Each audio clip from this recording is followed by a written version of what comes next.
दोस्तों, भूपेश बघेल जी का एक बयान आया कि संसद में इन दिनों 3 काला कानून पास हुए हैं। अब उनका पूरा का पूरा ध्यान एक कृषि बिल पर था।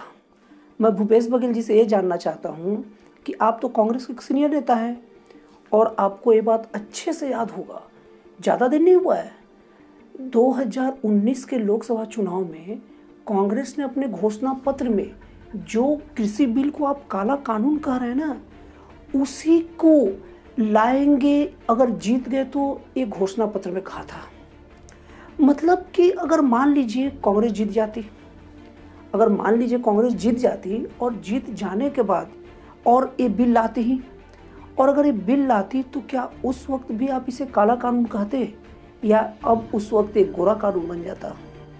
और केवल कांग्रेस पार्टी से ही नहीं, मैं बीजेपी पार्टी वालों से भी जो इस बिल का इस तरह समर्थन कर रहे हैं उनसे पूछना चाहता हूं कि अगर बाई चांस कांग्रेस सत्ता में आती और कांग्रेस ये बिल को पास करती तो आप लोग क्या उसका इसी तरह समर्थन करते? मतलब अब तो इतना साफ हो चुका है कि कोई भी बिल, अध्यादेश या कोई भी कानून जो पास हो, उसका समर्थन या विरोध इस बात पर निर्भर नहीं करता कि वो कानून कैसा है, अच्छा है, खराब है, जनता के हित में है, जनता के हित में नहीं है। वो बस इस बात से निर्भर करता है, उनके समर्थन या विरोध के लिए इस बात पर निर्भर करता है कि वो कानून किसकी ओर से लाया गया है। अगर मान लीजिए कोई कुछ बयान दे दे तो बयान क्या है ये डिपेंड नहीं करता, उसका बचाव करना है, मतलब उसका समर्थन करना है या उसका आलोचना करना है, ये इस बात पर निर्भर करता है कि आवाज़ आई कहाँ से। मैं भूपेश बघेल जी और तमाम बड़े नेताओं, चाहे वो कांग्रेस के हो या बीजेपी के हो या कोई भी पार्टी के हो, इतना तो जरूर करना चाहता हूँ मैं उनसे कि आप अपनी पार्टी का पक्ष लीजिए, अपनी पार्टी की बातों का पक्ष लीजिए, आगे बढ़ाइए, लेकिन आप ये बात नहीं भूलिए कि आपका पार्टी से ज़्यादा जनता के प्रति उत्तरदायित्व है।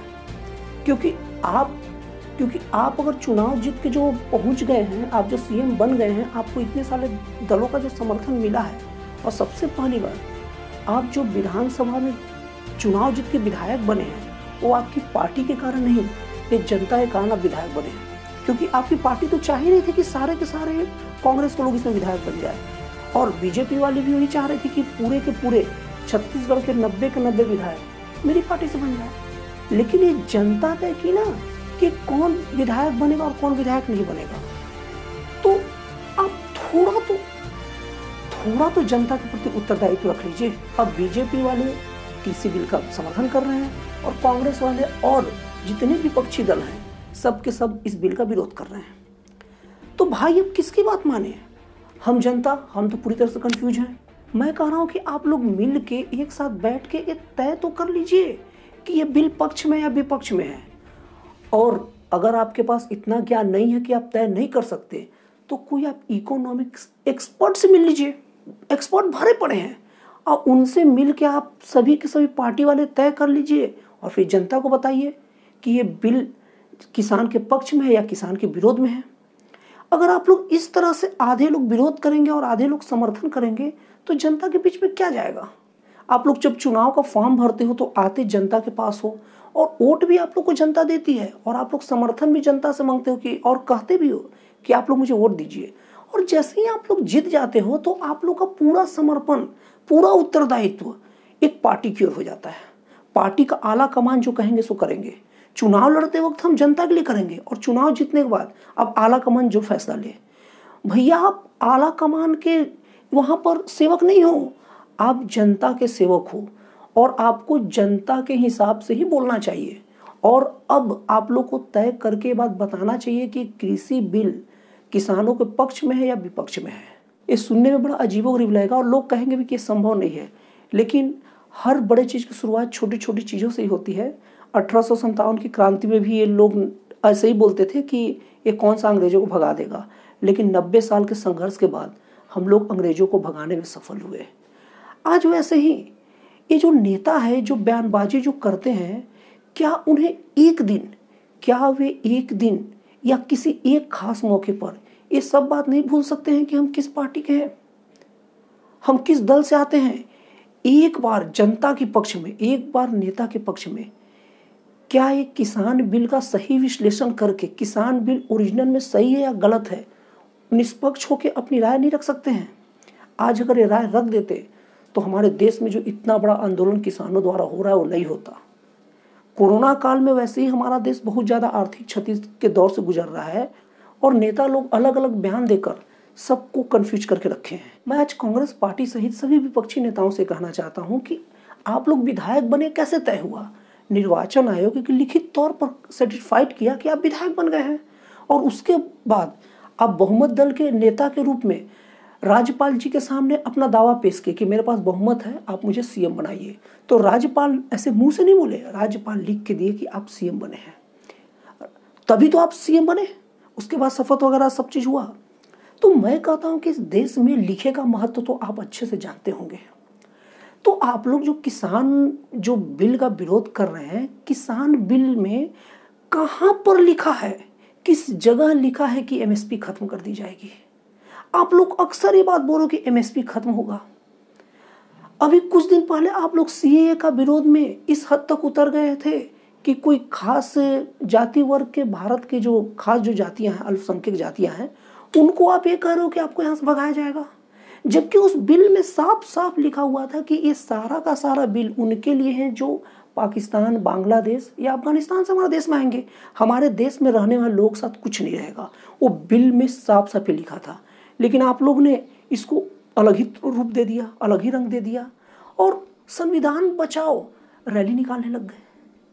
अरे भाई, संविधान इतना स्ट्रॉन्ग चीज है ना कि संविधान को आपको बचाने की जरूरत नहीं है, संविधान आपको बचाता है। इस बिल में, इस किसान बिल में कहीं भी ये नहीं लिखा है कि मंडियां खत्म कर दी जाएगी।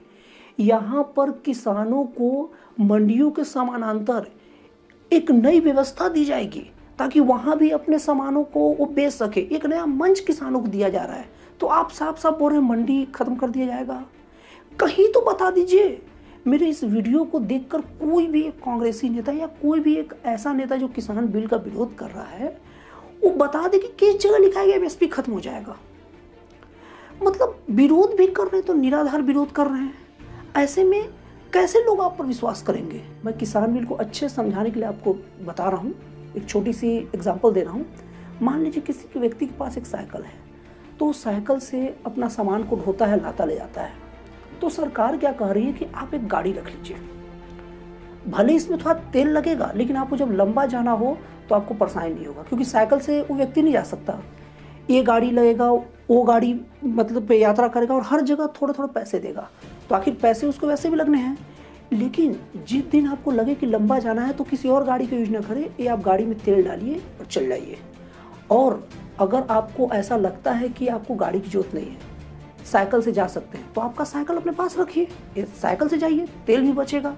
मतलब वो गाड़ी दिया और साइकिल लिया भी नहीं, मतलब उसने एक्स्ट्रा सुविधा दे दिया ना। तो अब विपक्षी दल इस बात पर विरोध कर रहे हैं कि तुम्हारी कल साइकिल छीन लेंगे। ये क्या बात हुआ?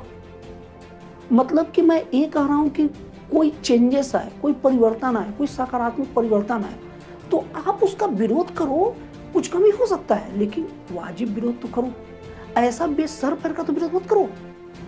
हो सकता है कि इस बिल में कुछ खामियां होगी, इंसान की बनाई चीज है, खामियां होगी ही, लेकिन उसमें जो असली खामियां है उसका अगर कुछ विरोध कर सकते हो करिए। प्लीज इस तरह से आप जनता को गुमराह मत कीजिए। तो दोस्तों, आपको मेरा वीडियो कैसा लगा, अच्छा लगा या खराब लगा, आप कमेंट बॉक्स में जरूर बताइएगा। और अगर आपको मेरा वीडियो पसंद आया हो तो प्लीज़ इस चैनल को सब्सक्राइब कर दीजिए, ताकि इस टाइप का जब भी मैं कोई नया वीडियो डालूँ, जब भी मैं कोई नई विचार डालूँ, तो इसको सबसे पहले आप देख सके, सुन सके। तो फिर मिलते हैं अगले वीडियो में एक नए और एक जन कल्याणकारी विचारों के साथ।